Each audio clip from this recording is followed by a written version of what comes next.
of a bodhisattva while learning from Ratnakatu, the bodhisattva, the great being.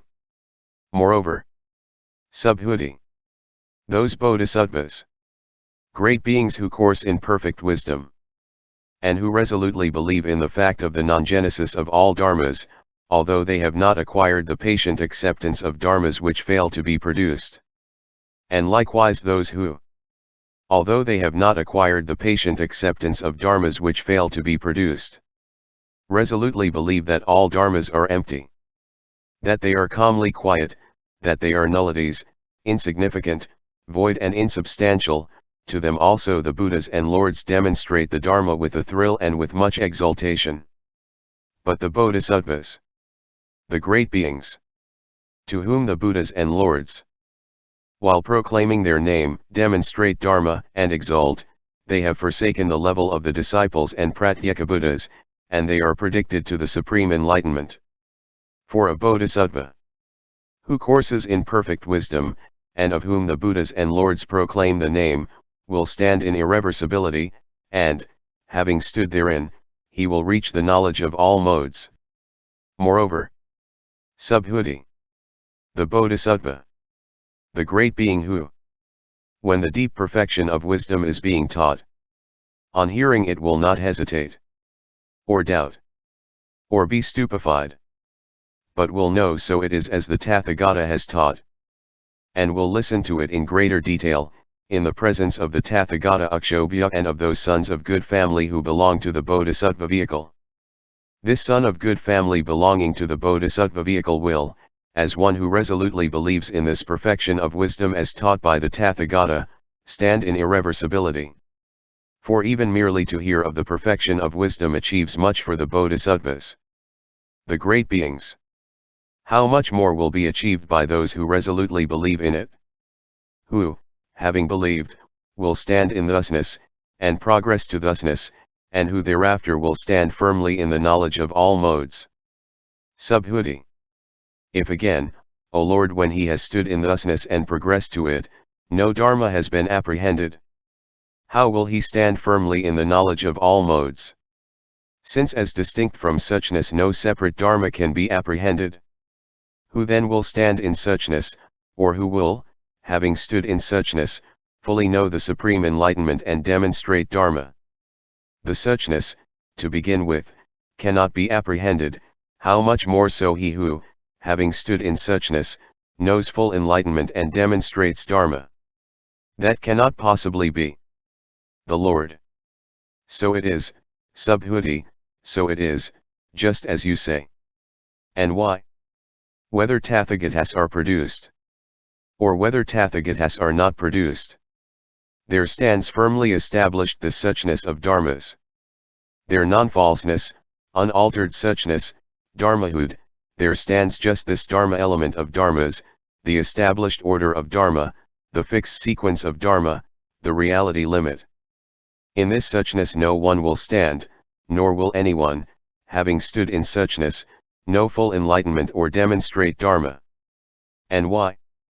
For therein in the suchness no production is apprehended, no passing away, no alteration of what is established, and in such a dharma no one can stand, nor can he, having stood in it, know full enlightenment, and much less can he demonstrate dharma. That cannot possibly be. Sacra. Deep, O Lord, is this perfection of wisdom. Doers of what is hard are the bodhisattvas, who want to know full enlightenment. And why? For no dharma, O Lord, can be apprehended, nor can anyone stand in suchness, or know full enlightenment, or demonstrate dharma. And yet that does not cow them, nor do they hesitate, nor are they stupefied. The first discrimination of the object referring to the alternative of the whole of worldly activity. The discrimination in its own being. Subhuti. How can an illusory thought know full enlightenment? The Lord. What do you think, Subhuti, can you review as a separate reality that illusory thought? Subhuti. No indeed, O Lord. I can review neither illusion nor a thought which is like illusion. The Lord. What do you think, Subhuti, can that thought, wherein you can review neither illusion nor an illusory thought, no full enlightenment. Subhuti. No indeed, O Lord. The Lord. What do you think, Subhuti? Can you, then, review that Dharma which will know full enlightenment as something other than an illusion or an illusory thought? Subhuti. No, I cannot, O Lord. Since I cannot see any Dharma outside this world of illusoriness, to which Dharma can I point, and say it is or it is not? To a Dharma which is absolutely isolated, no isness or not isness can be attributed. A Dharma cannot know full enlightenment if it is absolutely isolated, or if it does not exist. And why? Because all the Dharmas which could defile or purify do not exist. And why? Because all the Dharmas which could defile or purify do not exist. And why? Because the perfection of wisdom, as well as the other 5 perfections, as well as enlightenment, they are all absolutely isolated. And a Dharma which is absolutely isolated, that should not be developed nor undeveloped. Nor does this perfection of wisdom, because it is absolutely isolated, bring about any Dharma. The perfection of wisdom is absolutely isolated. How then can a bodhisattva, by resorting to it, know full enlightenment? Even full enlightenment is absolutely isolated. How then can the isolated understand the isolated? The Lord. Well said, Subhuti, well said. So it is, Subhuti, so it is. For the perfection of wisdom is absolutely isolated, and so are the other 5 perfections, enlightenment and the knowledge of all modes. And insofar as the perfection of wisdom, too, the knowledge of all modes, are absolutely isolated, insofar is an absolutely isolated supreme enlightenment fully known. If the perfection of wisdom, too, the knowledge of all modes are absolutely isolated, the full enlightenment cannot be known by resorting to the perfection of wisdom. For the isolated cannot fully know the isolated. And yet the supreme enlightenment is fully known, but not without resorting to the perfection of wisdom. Subhuti. In a deep object courses the bodhisattva, the great beings, O Lord. The Lord. So it is, Subhuti, so it is. In a deep object courses the bodhisattva, the great being. A doer of what is hard is the bodhisattva, the great being, when he courses in a deep object, but does not realize that object, i.e., on the level of a disciple or pratyekabuddha. Subhuti. As I understand the meaning of the Lord's teaching, the bodhisattva, the great being, does not do anything that is hard to do. How can he be a doer of what is hard? And why? Because that object 15 cannot be apprehended which could be realized, nor that perfection of wisdom through which he would realize, nor that Dharma which would realize. When all Dharmas cannot be apprehended, what is the object he will realize, what is the Dharma he will realize, so that he can know full enlightenment? This is the bodhisattva's coursing in the baseless through which he loses his blindness for all Dharmas. If, when this is being taught, a bodhisattva does not despond, or become cowed, or afraid, then, thus coursing, a bodhisattva courses in perfect wisdom. He does not, however, review the fact that he courses, nor the perfection of wisdom, nor that will know full enlightenment. And to that bodhisattva who courses in perfect wisdom it does not occur. I keep away from the level of the disciples and pratyekabuddhas, I am near to the knowledge of all modes. The discrimination of the lineage.